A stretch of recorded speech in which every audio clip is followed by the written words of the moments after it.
Once a mind map is at the level of minor pieces, you go to each minor piece and you repeat the process you used to generate the major pieces and the minor pieces. You take each branching line and you say, how do I accomplish this? And you once again write a line for everything that comes to mind, then clean that up as much as is reasonable. There can only be one level of major pieces, but there can be multiple levels of minor pieces, depending on how large your goal is and how complex your goal is. Your minor pieces continue to branch until you are writing tasks. Tasks are the last level of a mind map. The way you know you are writing a task and no longer writing a minor piece is tasks are clear definitions of action.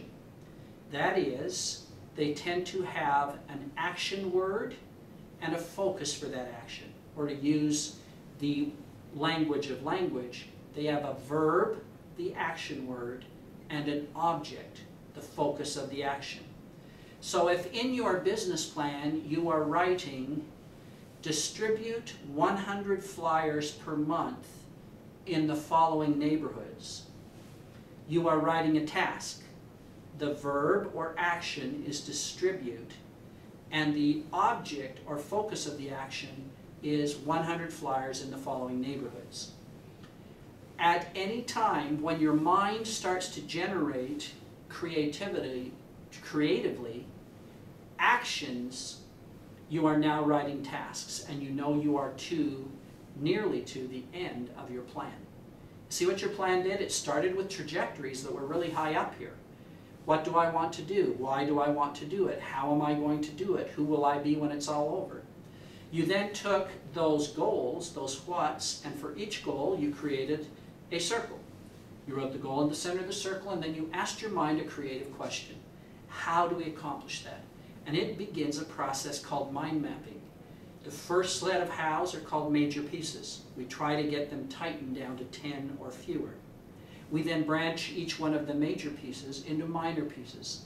And we continue to branch, generating ideas and cleaning up, generating ideas and cleaning up, until just by the nature of the activity, we find ourselves on the branches writing words that have an action word and a focus for the action.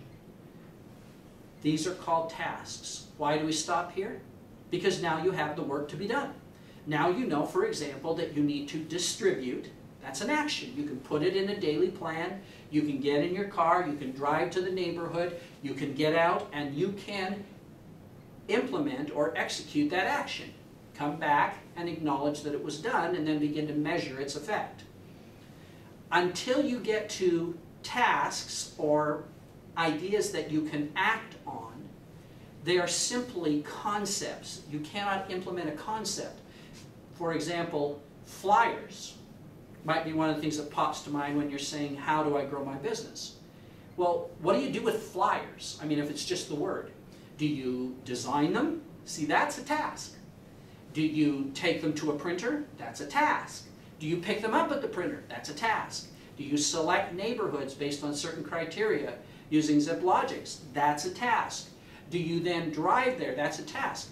An idea will generate tasks, but an idea in itself doesn't tell you enough that you can go execute or implement it.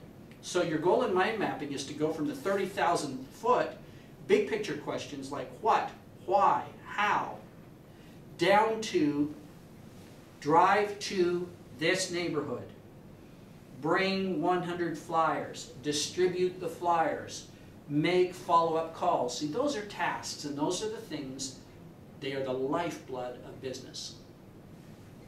Once you have gone through the process of major pieces, minor pieces, and tasks, now you are ready to turn your plan into a schedule.